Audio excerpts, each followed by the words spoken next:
Persatuan Islam 7 Cempaka Warna Pesantren. Ini adalah dalam rangka kita memakmurkan masjid pesantren dan juga sekaligus untuk memperkuat tali silaturahmi di antara jamaah dan juga PC Persis. Alhamdulillah di hari ini pengajian perdana, insya Allah untuk selanjutnya di Masjid Ashabul Kahfi ini akan ada pengajian rutin bulanan setiap Jumat pertama. Jadi kita memakmurkan masjid ini setiap Jumat pertama, kemudian di Jumat ketiganya di gedung Renang. Artinya mudah-mudahan semuanya tersampaikan informasinya untuk bisa ikut juga hadir sebagai pemenuhan kewajiban kita, yaitu thalabul ilmi. Karena ini adalah agenda perdana dan mohon maaf saya menggunakan bahasa nasional karena disiarkan langsung di Facebook. Jadi jamaah yang hadir hari ini bukan hanya di masjid tapi juga di kota yang lain, insya Allah. Sebelum kita menginjak kepada materi utama pengajian yang akan diisi oleh Al-Ustadz Kiai Haji Zainandang, beliau adalah sekretaris Dewan Isbah Persis, dengan tema yang mudah-mudahan bisa menjadi faedah buat kita. Temanya mungkin ini baru di Tasikmalaya dibahas, yaitu adakah sholat 2 rakaat dengan kaifiat duduk di antara 2 sujud di tahiyat akhir. Insya Allah di akhir sesi kita akan coba perdalam dengan diskusi atau tanya jawab. Cuman waktunya kita akan batasi. Sebelumnya kita akan menyimak dulu mukadimah atau sambutan atas nama PC Persis Cihideung yang akan diwakili oleh penasihat PC Persis, sekaligus beliau adalah Mudir Am Pesantren Cempaka Warna ini. Kepada Al-Ustadz Dr. Anas Haji F. Saifuddin kami persilahkan.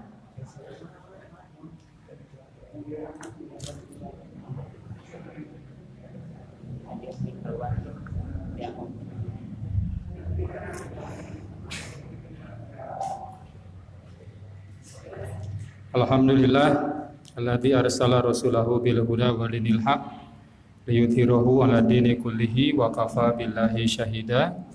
Asyhadu an la ilaha illallah wahdahu la syarikalah wa asyhadu anna Muhammadan abduhu wa rasuluhu alladzi la nabiyya ba'dahu amma ba'du. Yang kami hormati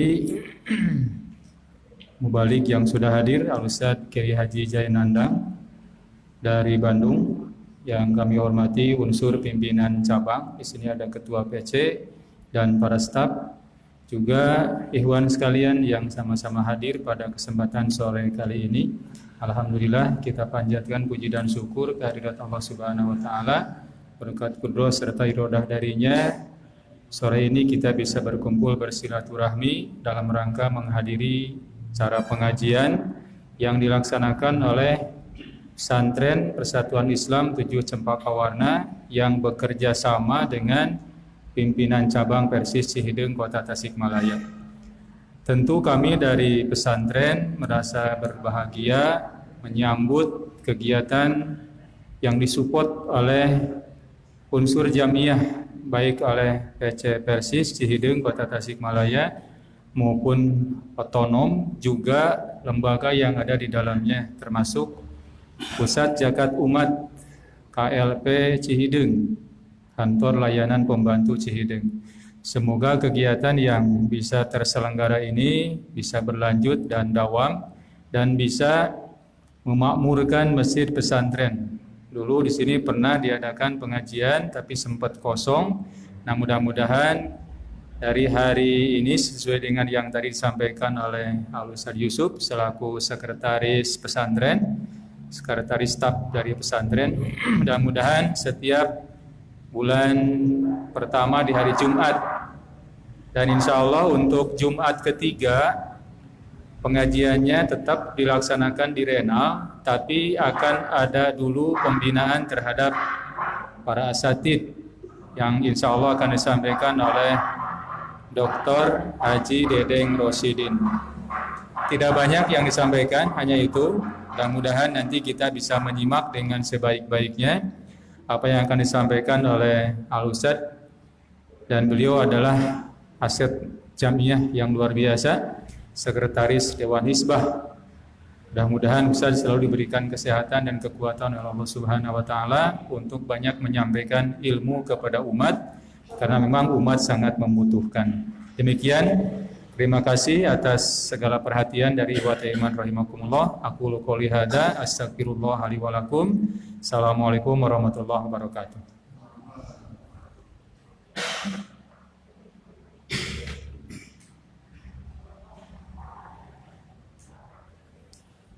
Terima kasih kepada Al-Ustadz Dr. Andes Haji Ayub Saifuddin yang telah menyampaikan mukadimah. Mudah-mudahan ke depan kita semakin bisa menjaga bumi Allah ini untuk terus dimakmurkan. Baik, selanjutnya kita langsung menuju Al-Ustadz untuk membahas materi yang sudah disiapkan oleh beliau. Kepada Al-Ustadz Kiai Haji Nandang kami persilakan.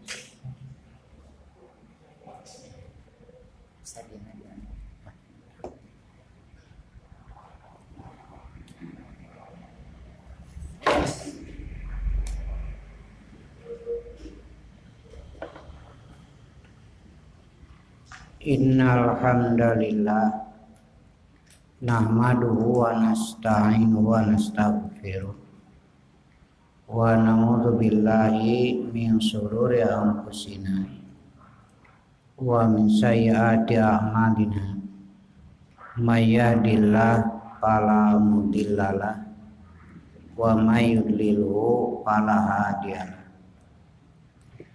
Asyhadu an la ilaha illallah wahdahu la syarikalah wa asyhadu anna Muhammadan abduhu wa rasuluhu amma ba'd. Ikhwatu iman rahimakumullah. Sebelum saya sampaikan materi pokoknya, sebenarnya di buku sudah ada, ya. Kiranya kalau saya bacakan waktunya di sebentar. Karena itu saya akan beri mukadimah, tapi mukadimahnya rada panjang gitu.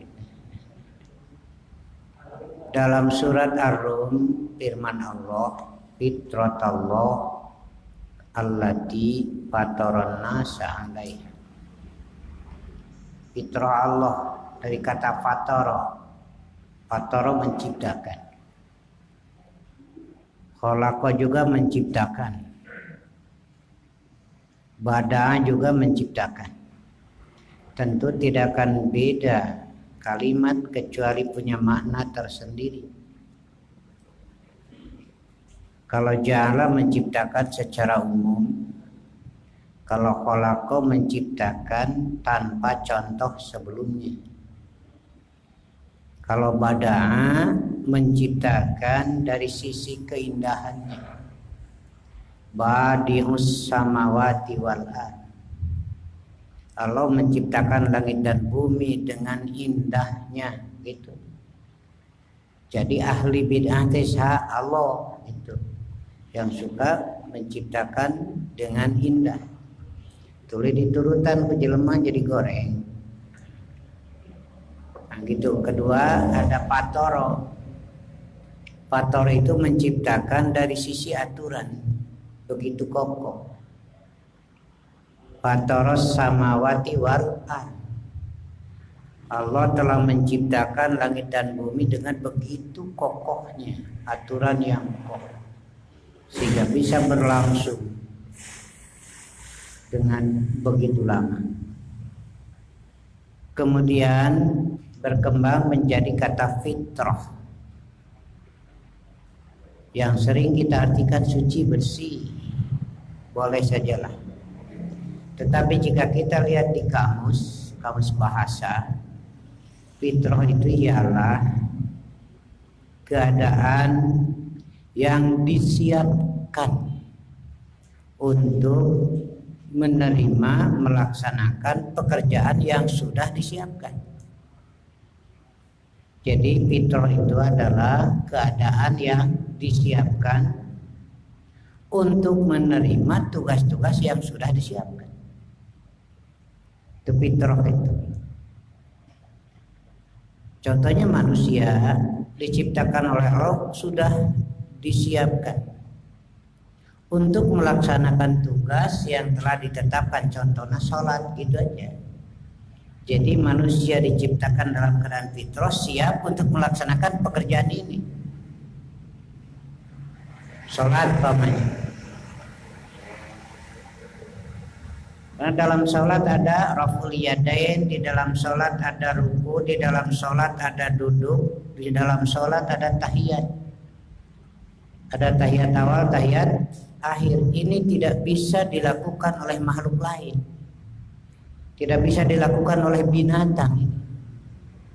Yang disiapkan itu manusia untuk ini. Untuk salat ini.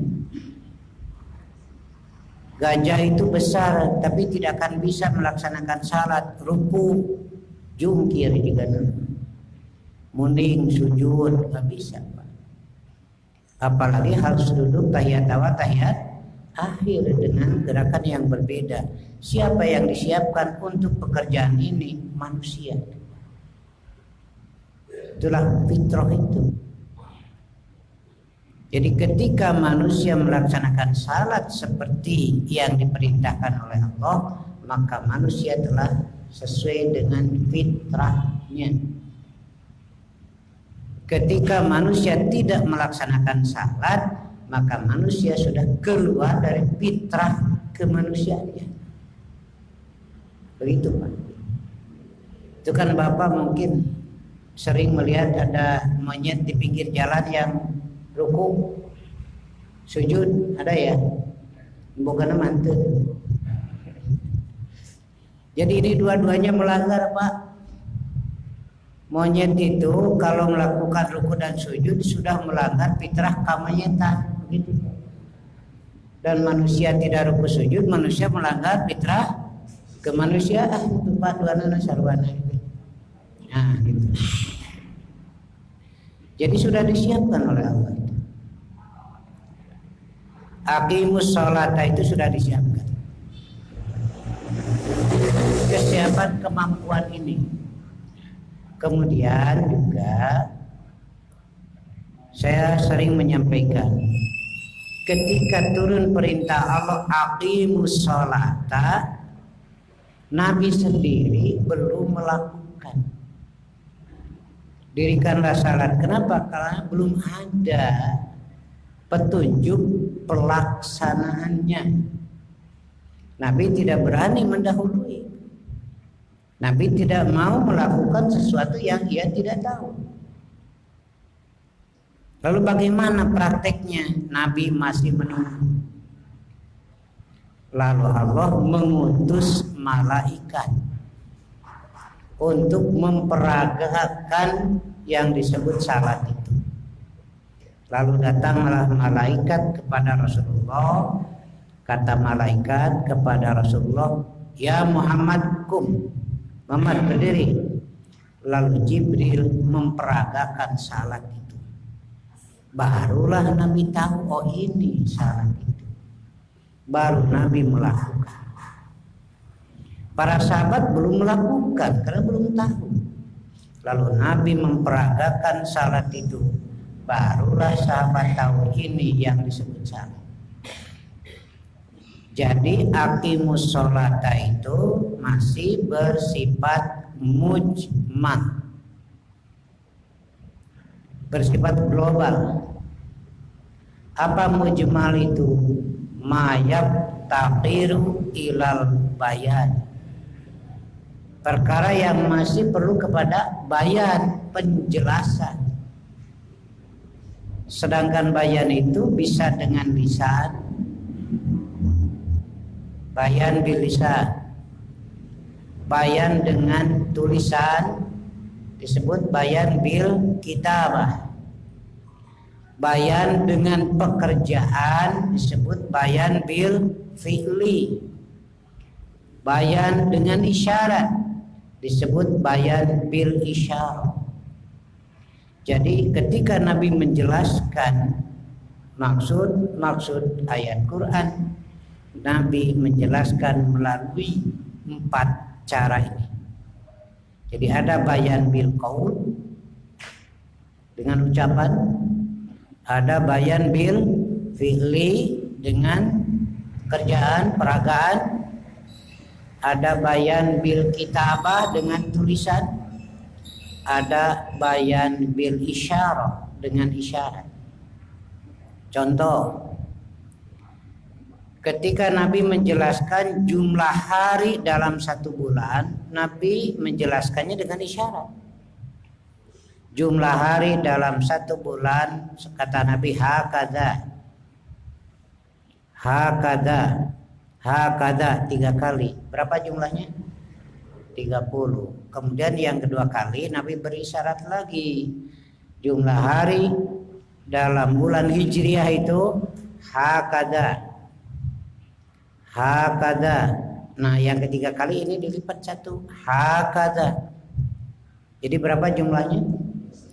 Nah itulah bulan Hijriah, nggak ada 31, tidak ada 28. Jadi yang 1 3 kali itu 30, yang kedua kali 29. Ya kan Bapak lihatnya jari saya, irama Nabi seberapa hiji gitu, 230 3 kali teh. Ya, jari Nabi itu berapa? Tahu Bapak? Jari Nabi itu sama seperti jari kita ini, 10. Dalilnya innama ana basyarum mithlukum, sesungguhnya tiada lain, aku ini adalah manusia seperti kamu, basyariahnya, jadi jumlahnya sama. Jika beda harus ada dalil yang menjelaskan bedanya. Pajar ketika sang Nabi teh seungit pan inama anak basyarum mislukum, sarwa itu. Yang gitu ya. Hari karek Nabi kumanya gitu we juga urang. Inama anak basyarum mislukum, sama, bedanya yuha ilayya. Aku diberi wahyu, jadi kemanusiaannya sama saja Pak. Iya, gitu. Kemudian setelah Nabi memperagakan, sahabat tahu, lalu sahabat menjelaskan kepada murid-muridnya, inilah cara salat Nabi, begitu. Dari hadis yang sampai kepada para ulama di zaman penelitian hadis itu abad kedua ya, itu banyak sekali hadis itu. Lahirlah istilah hadis sahih, hadis hasan, hadis dhaif istilahnya. Para ulama sepakat hadis dhaif itu hadis lemah, tidak bisa dijadikan hujah beramal. Yang bisa dijadikan hujah beramal itu hadis sahih, hadis hasan. Nah di sini perlu saya sampaikan juga, sunnah tidak ada yang dhaif. Sunnah Nabi maksudnya ya. Kalau sunnah Rasul, sunnah Nabi tidak ada yang dhaif. Tapi kalau hadis ada yang dhaif. Bagaimana memilahnya? Kalau sunnah pasti sahih, lalu sunnah dihadiskan, diomongkan, dihadiskan. Diomongkan oleh sahabat kepada tabiin, tabiin kepada tabiin terus. Nah ini di perjalanan ini kadang-kadang ada juga orang yang pelupa, ada juga orang yang banyak salah, malah ada juga orang yang suka berbohong. Nah makanya di situ nanti penelitian. Jadi sunnahnya sendiri tidak ada yang dhaif. Cuma ketika sunnah dihadiskan, yang menghadiskan ini, yang mengomongkan ini, ada yang jujur, ada yang tidak jujur, begitu Pak. Jadi mengaku-ngaku sunnah Rasul padahal bukan. Dalam urusan salat ini, kita sangat apik sekali. Kenapa? Karena ini menentukan. Para bapak ibu sudah pada tahu bahwa nanti pada hari kiamat yang pertama dihisab urusan ibadah adalah sholat. Jika beres salat, beres semuanya. Artinya menentukan. Dengan ungkapan sholahat. Hari sholahat itu apa? Muwafiqun li syar'illah, cocok sesuai dengan syariat Allah, begitu. Walaupun salat jika tidak sesuai dengan syariat Allah, bukan itu salat yang akan menyelamatkan amal yang lain. Karena itu kita berusaha seapik mungkin. Rasul juga sangat apik sekali. Ketika ada kekeliruan, kesalahan yang dilakukan oleh sahabat, Rasul langsung membetulkan, meluruskan. Contoh, ada yang sholat tapi tergesa-gesa, rusuh, bacaan ruku ke bawah karena sujud, bacaan sujud ke bawah karena duduk, cepat sekali. Kata Rasul, irji fa'innaka lam tusalli, kembali, sesungguhnya kamu belum salat. Tergesa-gesa, cepat. Makanya saya heran kok tidak ada tanggapan dari pihak MUI. Di Ramadan kemarin di Cirebon ada yang sholat taraweh 21 rakaat 7 menit. Bisa bayangkan itu, cepatnya begitu. Kejadian di zaman Rasul ada yang seperti itu, oleh Nabi dinyatakan innaka lam tusalli, kamu belum salat. Nah itu Pak. Satu, jadi salat itu hendaklah dilakukan dengan sakinah, tenang, tidak tergesa-gesa, karena ada aturannya.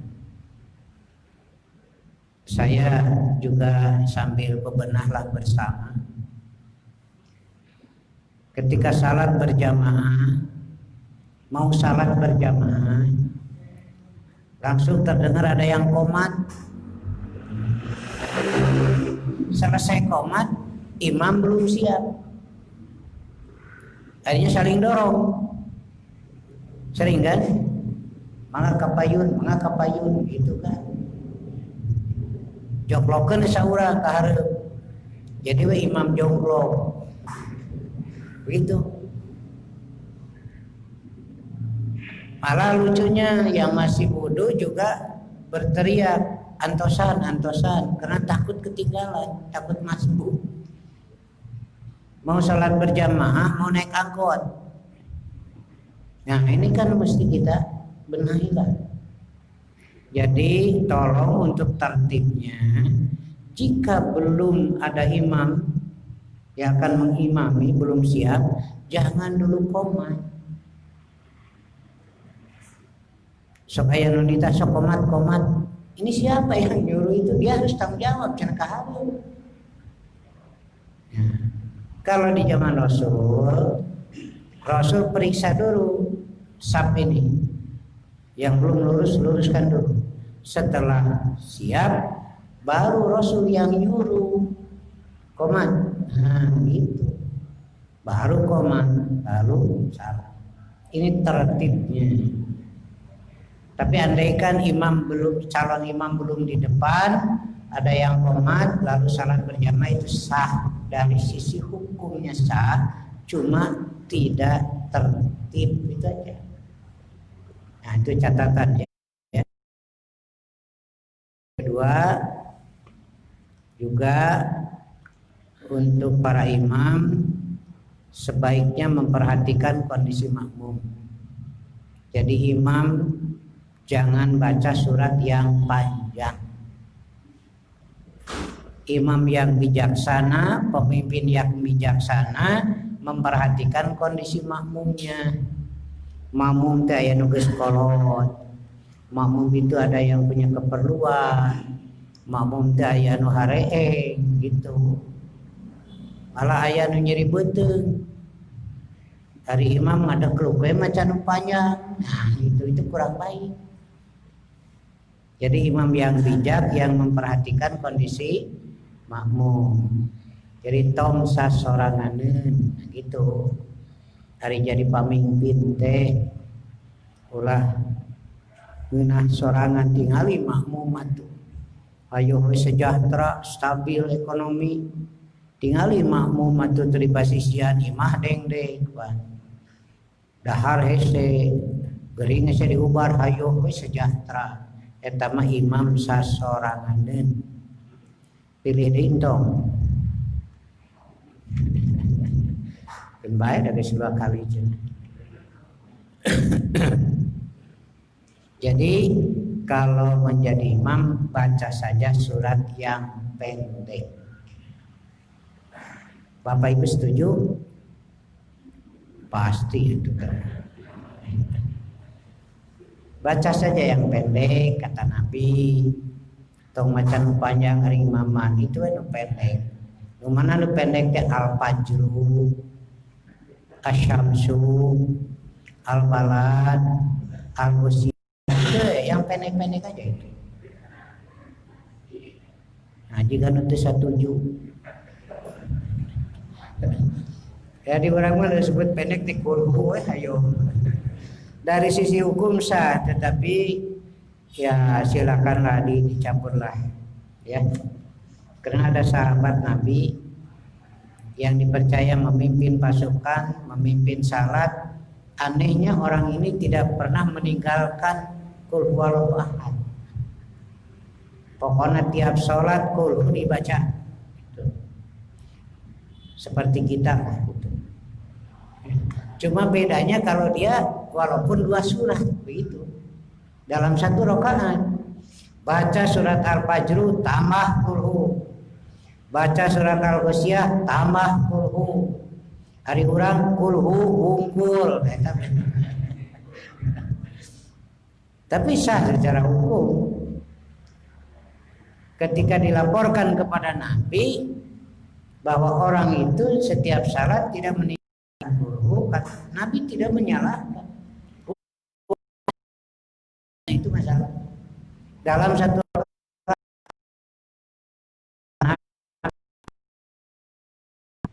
maka hukumnya dalam 1 rakaat membaca dalam 1 rakaat boleh. Sebab kalau salah oleh Nabi Bapak asa can nyobaan 1 rakaat 2 surat ya silakan sah tuh Pak. Nyobaan dina sarakaat maca surat Al-Baqarah jeung Ali Imran. ngagoler lah. Iya. Nah itu 1 Pak. Kedua, kaifiyah. Itu cara. Bukan putusan Nabi. Waktunya itu dari Allah. Nabi hanya menyampaikan dan melaksanakan.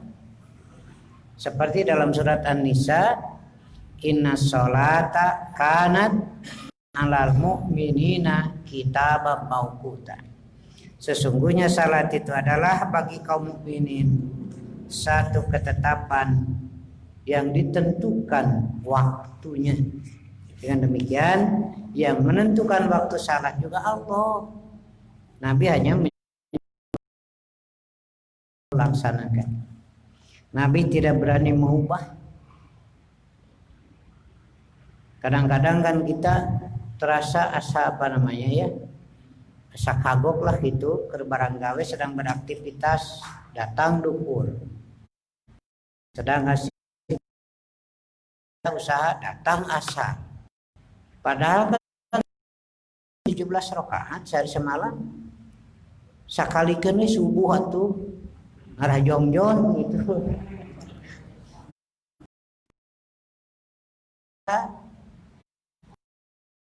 Itu mun 17 dan subuh ya sanggup tong lu di keureuyeung Tapi bukan begitu.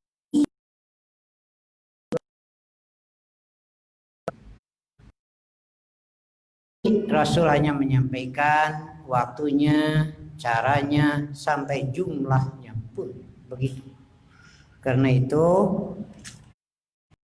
kita tidak akan ikut mengutak-atik. Saya ditanya apa sebabnya sholat subuh 2 rakaat. Saya hanya jawab apa sebabnya asar 4 rakaat, gitu aja. Sudah, kembali kepada dalil saja. Ikhwatul iman rahimakumullah. Pertama, dalam hal munculnya fatwa ketika duduk di antara dua sujud, membaca Robik Firli atau dua lain dengan berisyarat, menggerakkan telunjuk ketika duduk di antara dua sujud. Dan yang menyatakan ini berdasarkan hadis riwayat Ahmad ketika kami dengan yang lain mencari, membahas, menguji, ternyata berisyarat semua. Maksud adalah tasyahud atau tahiyat.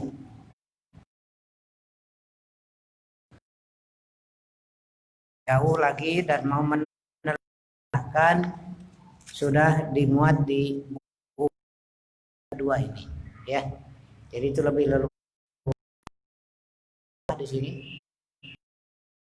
Untuk saya masukkan mengenai ikhtisar 10 masalah seputar salat. Dan sekarang kan hampir semua masker lah. Itu biasanya menutup wajah, ini mata, atau semua ditutup tapi di bolongan lebah mata, kain yang cara. Nah di sini ada ya. Pertama itu jadi isyarat ketika antara dua sujud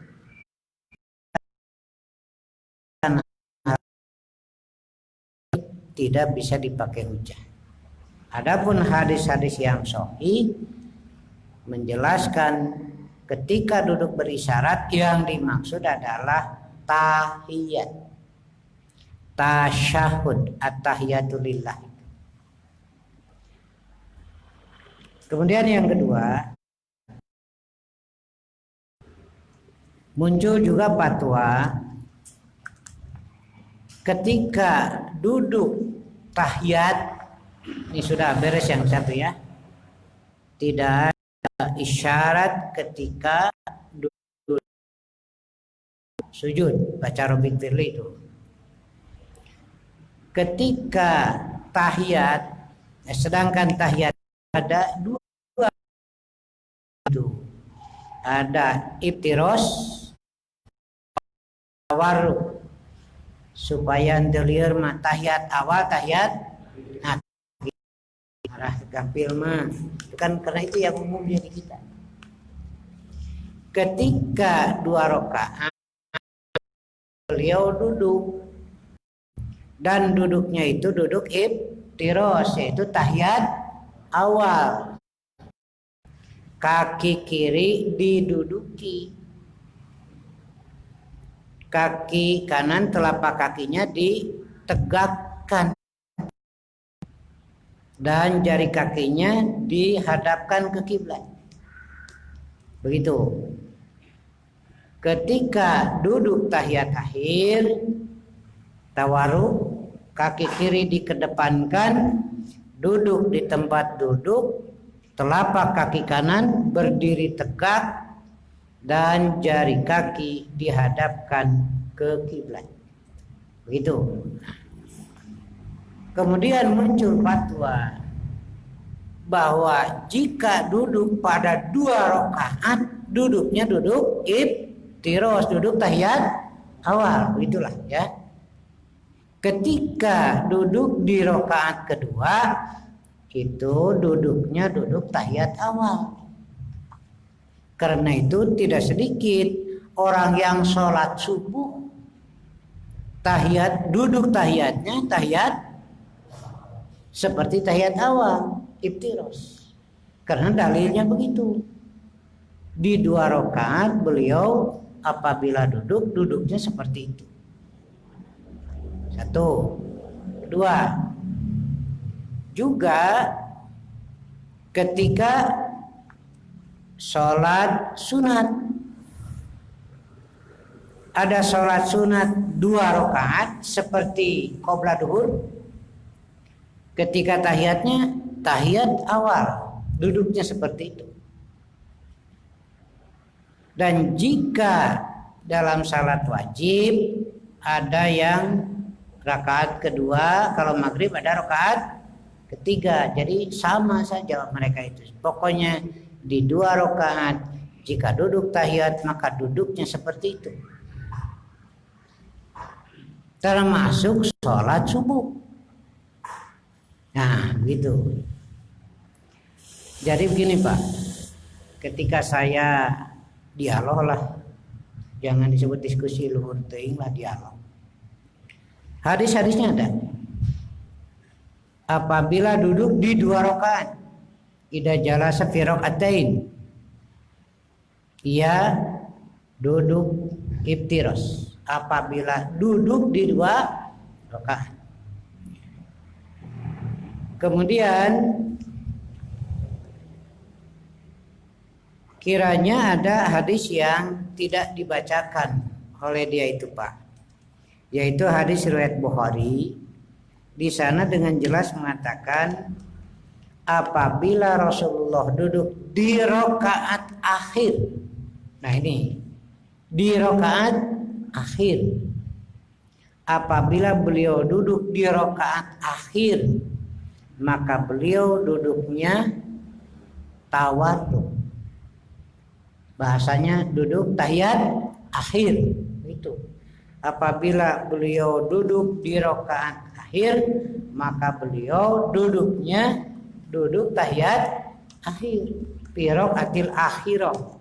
Nah, lalu yang tadi mengatakan kalau sholat subuh kan 2 rakaat, sementara Rasul kalau duduk di rakaat kedua duduknya duduk iftiros, bukan tawarruk. Nah, begitu. Lalu bagaimana memadukan ini? Nah, setelah ngobrol,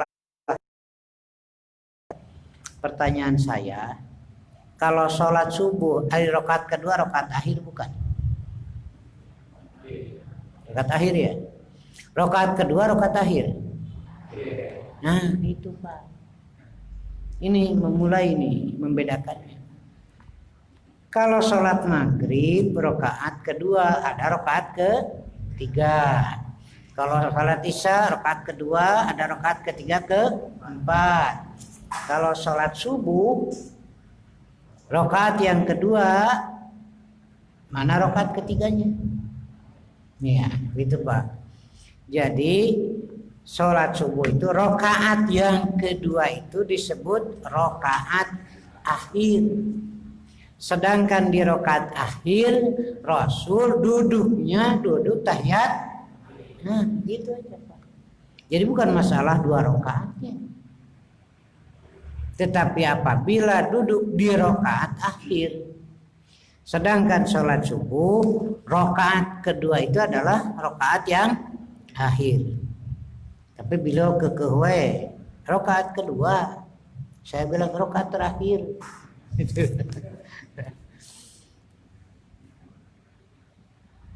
Dua-duanya bisa diterima tidak? Rakaat kedua benar? Ya, rakaat akhir jadi kumatur. Dipadukeun batulah cara nama diuk tahiyat awal jeung diuk tahiyat akhir. Bisa enggak?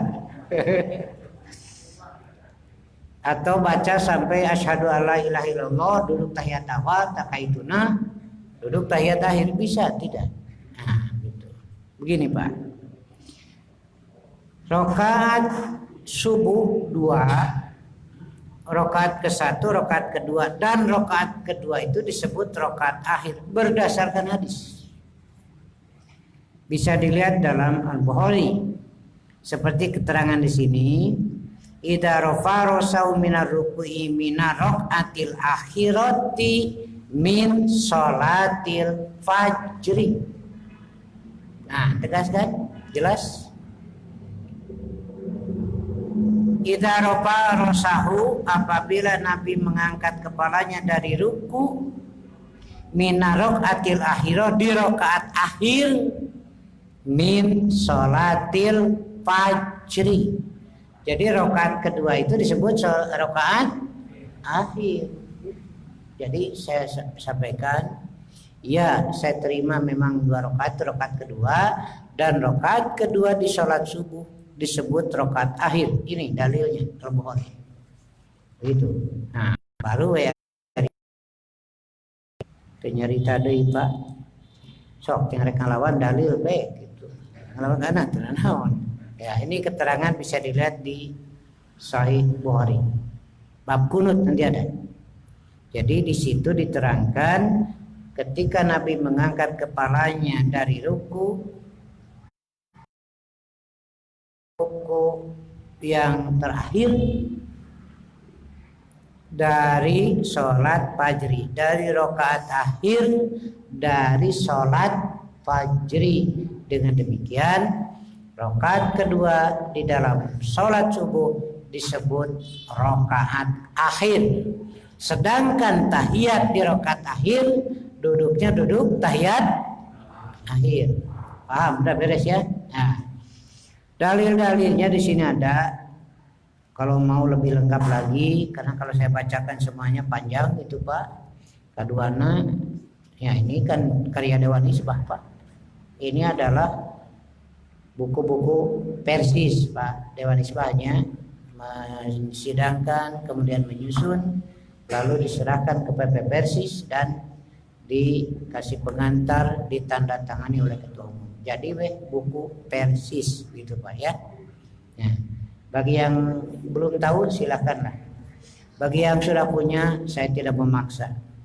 Tapi kalau yang belum punya pirakuenya. Itu beres sudah itu Pak. Saya tidak akan panjang lebar menjelaskan hukum ini, dalil sudah jelas. Untuk bagian akhir ini Pak. Di satu sisi Nabi mengatakan shollu kama ra'aitumuni sholli. Salatlah kamu sebagaimana kamu tahu cara aku salat. Ya kita tahu berdasarkan keterangan. Kalau sahabat melihat langsung. Kalau oleh sahabat diterangkan. Di sisi lain Nabi mengatakan khairul kurun korni. Sebaik-baik kurun adalah kurun aku. Nah, saya dengan asatidah coba belajar cari benang merahnya. Di satu sisi Nabi mengatakan shollu kama ra'aitumuni usolli. Salatlah kamu sebagaimana kamu tahu aku salat. Di sisi lain Nabi mengatakan khairul kurun. Sebaik-baik kurun korni kurun aku. Kalau saya ringkaskan sampai mencapai kurun terbaik di zaman Rasulullah, di antaranya adalah melalui salat, membentuk manusia itu menjadi tertib. Karena dalam salat hati kudu bersih, di dalam salat pikiran kudu fokus, di dalam salat gerakan dan ucapan harus sesuai. Jadi tertib sekali Pak. Satu di antaranya, orang tidak akan ngomong kalau bukan pada makomnya. Likuli makolin makom. Bagi setiap ucapan ada makomnya, tempatnya. Ketika orang ngomong tidak jadi nanti apa yang diomongkan. Dina sholat mah puguh Pak. Ketika ruku apa yang mesti diomongkan. Ketika sujud apa yang mesti diomongkan. Jangan tertukar. Berdiri baca subhanallah itu salah makomnya. Ketika itu bukan makomnya. Jadi teratur Pak. Makanya salat luar biasa. Omongan saja berusaha sesuai dengan makomnya. Ada yang tanya kepada saya Pak, karena saudaranya meninggal di Bogor, orang kaya, selama 40 hari 40 malam di kuburan itu dibaca Quran.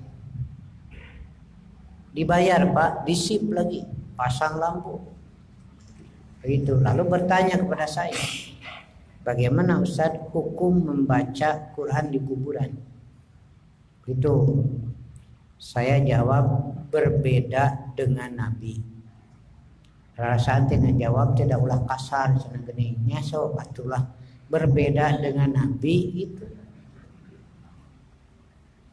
Nah ulang we maksudnya Ustaz sakali deui cing nya ke bisi ka surga itu. Paham? Beda jeung Nabi. Nabi mah ka surga. Mun beda jeung Nabi ka mana? Hekitu Pak kulo bidatin dolar kulo dolalatin hekitu ngan ieu diplomasi we itu tapi loba nu teu ngarti wae Pak. Nah, setelah mengerti dia itu bilang begini, kan Ustaz baca Quran teh baik. Dapat pahala. Kenapa Ustaz melarang? Saya tidak melarang, silakan saja. Cuma saya mau tanya, bagaimana kalau ketika ruku baca surat Al-Baqarah? Ketika sujud baca surat Ali-Imran. Kata dia tidak boleh Ustaz. Kenapa tidak boleh? Kan baca Quran baik. Baca Quran dapat pahala, apalagi dalam sholat. Dia jawabnya dadina sujud malain tempatna Ustaz. Komo di kuburannya. Jadi dilatih lagi posisi seperti apa, ngomongnya seperti apa. Nah itulah dalam salat itu. Karena itulah tertib manusia berpikirnya, tertib ngomongnya, tertib bertindaknya sampai pada tingkatan khairul qurun qarni. Sebaik-baik kurun adalah kurun aku. Betul. Nah satu tuh Pak. Satu lagi Pak. Nabi menyuruh rapatkan, luruskan barisan ketika sholat berjamaah ya. Sawu subuh bakum. Apakah setiap imam yang mau takbir mesti ngomong begitu? Atau paku isyarat gepek wae, eta mah bukan ta'budi atuh. Sawu subuh bakum, luruskan sa. Kemudian Nabi mengatakan sebab jika tidak lurus saf patah tali pak qulubukum. Ini Pak fikihnya begitu dalam Pak. Jika kamu tidak lurus saf, tidak rapi, maka hati kamu akan bercerai. Nah gitu Pak. Geringan iya salat itu membangun saf barisan perjuangan yang rapi. Dari salat itu, ketika salat saja safnya sudah tidak rapi, maka jangan berharap perjuangan yang lebih luas akan rapi. Tapi apa kaitannya dengan ungkapan patah tali pakulu buku? Maka akan bercerailah, berbedalah hati kamu. Jadi membangun saf yang rapi itu mesti dimulai dengan hatinya Pak. Begitu juga perjuangan lebih besar. Apa artinya berkumpul dengan ribuan orang berteriak Allahu Akbar, tapi hatinya beda-beda? Tidak akan berhasil Pak. Apalagi kalau masing-masing kelompok ingin menjadi supir. Nah itulah. Gimana terakhir Pak liar-liar baiknya. Saya ngobrol dengan yang semangat berjuang, tapi itu hasil wae kan, akhirnya batur hasil nama. Lalu saya bilang begini, sebenarnya jumlahnya banyak, tapi hampir semua tidak rela jadi penumpang. Kabeh hayang supir, jadi supir. Itu hampir semuanya, Pak. Terus saya kendaraan ieu nyeudeui kendaraan baru. Nyeudeui kendaraan baru. Kenapa? Karena semuanya hayang jadi supir gitu, Pak. Itu rela jadi penumpang. Barijil kendaraan-kendaraannya diaradu atuh, Pak. Nah, gitu, Pak. Itu arti baiklah. Nah, saya bilang, inilah kembalilah dengan konsep Al-Quran. Rapatkan barisan, bersihkan hati, siap untuk berjuang.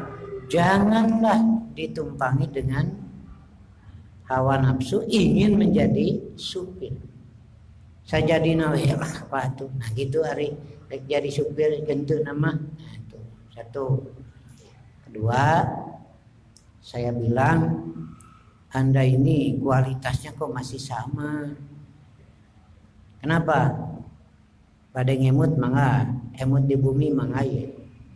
Aya budak dititah ku bapana ngangon doma. Domana teh 5. Cek bapana teh jang tah ieu doma angon. Ngan bapa teu ridho mun dipangangonan batur milang domba jadi genep. Atuh tah. Bae teu arti ge. Jadi domba teh 5 sok angon ku ujang. Ngan bapa teu ridho mun engke dipangangonan batur milang domba teh jadi genep. Atuh tah. Kedua, lamun di tempat pangangonan aya anjing ngagogok, ku ujang tong dilawanan ngagogok deui, pan ujang mah anak abah. Jam 5 Pak atau sakitu lah. Nah, jadi bab duduk bersyarat atau tidak, duduk di antara dua sujud, bab mengenai tiap 2 rakaat harus tahiyat. Apakah benar? Bagaimana cara mendudukkan dalil-dalil? Di sini sudah ada dengan dalil lengkap, dengan istinbat yang sudah jelas. Begitu Pak. Lebih sakitu we nya. Aya patarosan moal dijawab da pupun aya. Sudah 2. Nah gitulah. Sekian yang saya sampaikan. Mudah-mudahan ini katanya pengajian yang pertama. Terus berlanjut, mudah-mudahan lah tidak rapuh barisan umat Islam karena peristiwa yang kemarin corona itu yang dikhawatirkan rapuh barisan, rapuh akidah umat, rapuh kaidah umat. Nah, mudah-mudahan lah dengan pengajian ini kita kokohkan, kita kuatkan. Aqulu qouli hadza wa astaghfirullah li wa lakum. Wassalamualaikum warahmatullahi wabarakatuh.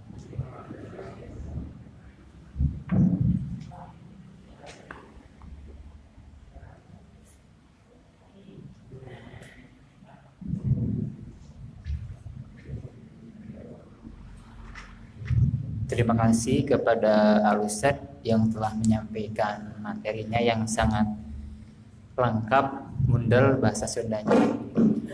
Jadi hari ini sesi diskusinya diganti dengan sesi beli buku gitu ya. Jadi silakan yang ingin memahami keputusan Dewan Nisbah terkait yang Ustadz tadi bahas dan yang lainnya, silakan merapat ke setan di sebelah selatan oleh kidul. Kahiji pangenten kanggo mengikat ilmu karena kita biasanya makhluk khotowan nisyan ya. Sering lupa gitu. Agar tidak lupa atau agar terus ingat, kita beli bukunya, kita baca lagi dan kita pahami. Sekaligus ini pun sama untuk mendukung proses literasi Persis. Karena hari ini Persis literasinya dinilai kurang oleh para peneliti gitu ya. Kurang dalam arti majalah yang hari ini ada di Persis di Salah itu punten bahasa kasar mah terpajang, padahal di Jamiah itu di Salah adalah kewajiban untuk kita telaah gitu. Termasuk juga buku-buku Ustadz Yudhisbah kita juga perlu untuk menelaahnya. Sekali lagi kami ajak rekan-rekan juga para ibu, bapak ibu untuk belanja buku Persis sekaligus memahami kaidah akidah dan kaidah Persis. Mudah-mudahan ini jadi jariah buat kita semuanya. Itu di tiap hari Rabu jam 4 sore live streaming Di Persis TV. Ya, hari Rabu depan. tiap hari Rabu jam 4 sore live streaming di Facebooknya Persis TV, Bapak Ibu semuanya. Jadi mulai hari ini Android kita gunakan untuk pengajian ya. Di sana dibahas tentang keputusan hasil produksi pemilihan Dewan Hizbah dan juga jamiah kita semuanya. Sekali lagi kami ucapkan terima kasih kepada Al-Ustadz yang telah menyampaikan materinya, dan insya Allah Bapak Ibu semuanya di hari Jumat ketiga nanti di Renal pengajian akan hadir bersama kita Al-Ustadz Dr. Dedeng Nursyidin MPD. Jadi kami undang dari sekarang Jumat ketiga di Gedung Renal Ustadz Dedeng Nursyidin. Terima kasih. Rabbana atina fid dunya hasanah wa fil akhirati hasanah wa qina adzabannar. Assalamualaikum warahmatullahi wabarakatuh.